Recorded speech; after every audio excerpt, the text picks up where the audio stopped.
இப்பொழுது சிஸ்டர் ஜாய்லி நித்யபாபு சிறு உரையாற்றுவார்.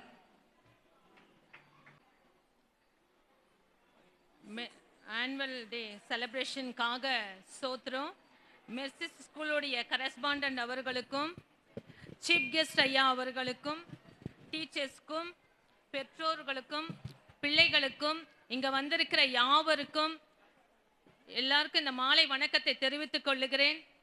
பரிசுத்த வேதாகமத்திலிருந்து நான் ஒரு வசனத்தை வாசிக்கிறோம். நீதிமொழிகள் 1ஆம் அதிகாரம் 7வது வசனம். கர்த்தருக்கு பயப்படுதலே ஞானத்தின் ஆரம்பம், மூடர் ஞானத்தையும் போதகத்தையும் அசட்டை பண்ணுகிறார்கள். என் மகனே, உன் தகப்பன் புத்தியை கேள், உன் தாயின் போதகத்தை தள்ளாதே. நீதிமொழிகள் 4ஆம் அதிகாரம் 7வது வசனம். ஞானமே முக்கியம், ஞானத்தை சம்பாதி, எண்ணத்தை சம்பாதித்தாலும் புத்தியை சம்பாதித்துக்கொள் என்று வேதாகமத்தில் நம்ம இப்போ வாசித்த வசனத்தில் நம்ம பார்த்த ஒவ்வொரு காரியங்களும் பிள்ளைகள் கடவுள் கொடுக்கிற ஒரு பெரிய ஆசீர்வாதம். பெற்றோர்கள் பிள்ளைகளை கடவுள் பயத்தில் நடத்தணும், தேவ பயத்தில் நடத்தணும். அப்படி நடத்தும் பொழுது பிள்ளைகள் நல்ல ஒழுக்கத்திலையும் விசுவாசத்திலையும் பயபக்திலையும் பெற்றோர்களுக்கு கீழ்ப்படிவதிலையும் பிள்ளைகள் அப்படி சிறந்து விளங்குவார்கள். பெற்றோர்கள் பிள்ளைகளோடு நேரத்தை செலவிட வேண்டும். எப்பொழுதும் படிப்புன்னு இல்லாம பிள்ளைகளோடு கொஞ்சம் விளையாடுவது, அவங்களை சந்தோஷப்படுத்துவது, எந்தெந்த விதத்துல பிள்ளைகளை சந்தோஷப்படுத்த முடியுமோ, அவங்கள சிரிக்க வைக்க முடியுமோ, எவ்வளோ அவங்களுக்கு டைம் பாஸ் நம்ம கொடுக்க முடியுமோ அவ்வளவும் பெற்றோர்களாகிய நாம குழந்தைகள் இடத்துல நம்மளுடைய நேரத்தை கொடுக்கும் பொழுது, அவர்களை கவனிக்கும் பொழுது, அவருடைய படிப்பின் காரியங்கள், அவருடைய விசுவாச காரியங்கள், அவருடைய ஒழுக்க காரியங்கள், நம்ம எல்லாத்தையும் நம்ம அப்படி அவர்களோட பேசும் பொழுது பழகும் போது, இன்னும் நம்ம ஒரு ஃப்ரெண்டா, தாய் தகப்பனை விட இன்னும் கொஞ்சம் நம்ம ஃப்ரெண்டா நெருங்கும் போது ஒவ்வொரு குழந்தைகளும் சிறந்து விளங்குகிற பிள்ளைகளாக தேவன் கொடுப்பார், கடவுள் கொடுப்பார். ஹல்லேலூயா. பிள்ளைகள் பெற்றோர்களுக்கு ஆசிரியர்களுக்கும் கீழ்ப்படிய வேண்டும். பிள்ளைகளுடைய வேலை பெற்றோர்களை கனம் பண்ணுகிற வேலை, டீச்சர்ஸ்க்கு கீழ்ப்படுகிற வேலை. வேதாகமத்தில் இன்னொரு வார்த்தை, ஒரு வசனம் இருக்கிறது, உங்களுக்கு சொல்லுகிறேன்.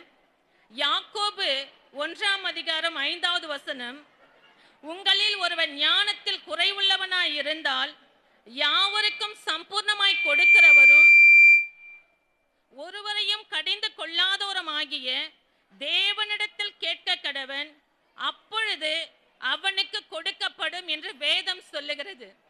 பரிசுத்த வேதாகமத்தில் யாக்கோபு நிருபத்தில் 1ஆம் அதிகாரம் 5வது வசனம், எந்த குழந்தைக்கு ஞானம் குறைவா இருக்கிறதோ, எந்த குழந்தை சரியா படிக்கலையோ, யார் ஞானமா இல்லாம இருக்கிறாங்களோ, யார் கீழ்ப்படியலையோ, ஆனா இங்க ஆண்டவர் சொல்றாரு, கடவுள் சொல்கிற ஒரு காரியம், உங்களில் ஒருவன் ஞானத்தில் குறைவுள்ளவனாய் இருந்தால் தேவனிடத்துல கேட்க கடவன்.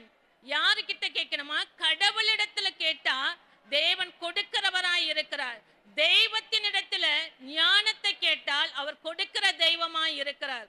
ஏன்னா ஞானம் என்பது கடைகளில் விற்கிற ஒரு காரியம் அல்ல, இது கர்த்தர் கொடுக்கிற காரியம். இது பரிசுத்த வேதாகமத்தில் இப்படியாய் எழுதியிருக்கிறது. ஞானத்தில் ஒருவன் குறைவுள்ளவனாய் இருந்தால் அவன் தேவனிடத்துல கேட்கும் போது அதை கொடுக்க உண்மையுள்ளவராய் இருக்கிறார். நம்முடைய பிள்ளைகள் எல்லாம் நன்றாய் படிக்கணும், நல்ல வளர்ச்சியில வரணும் அப்படின்னு நம்ம நினைக்கிறோம். உண்மைதான். எல்லாருடைய தாய் தகப்பனுடைய விருப்பமும் ஆசைகளும் எல்லாமே அதுதான். அதனாலதான் நம்ம பேரண்ட்ஸ் ஆகிய நாம எல்லாரும் எவ்வளவு கஷ்டப்பட்டுனாலும் பிள்ளைகளை கான்வென்ட்ல சேர்த்து ஃபீஸ் கட்டி நம்ம படிக்க வைக்கிறோம். அதற்குரிய நல்ல பலன் பிள்ளைகள் தேவ பயத்துல வளர்க்கணும். பிள்ளைகளை கடவுளுக்குரிய பயத்துல வளர்க்கும் போது எல்லா பிள்ளைகளும் தாய் தகப்பனை கனம் பண்ணுகிற பிள்ளைகளாகவும், டீச்சர்ஸை மதிக்கிற பிள்ளைகளாகவும், டீச்சர்ஸ்க்கு மரியாதை கொடுக்கிற பிள்ளைகளாகவும், பெற்றோர்களுக்கும் பெரியோர்களுக்கும் கீழ்ப்படிந்து நடக்கிற பிள்ளைகளாகவும் தேவன் அப்படி அவர்களை நடத்துவார். அது மாத்திரமல்ல, அவர்களுடைய வளர்ச்சி ஒவ்வொரு ஆண்டும் ஆசீர்வாதமா இருக்கும். நல்ல நிலைமைக்கு வருவார்கள். தேவன் அவர்களை உயர்த்துவார், ஆசீர்வதிப்பார். ஆமென். கர்த்தர் தாமே ஆசீர்வதிப்பாராக. இந்த வாய்ப்பு கொடுத்த யாவருக்கும் நன்றி. வணக்கம். Now we will issue the Student of the Year.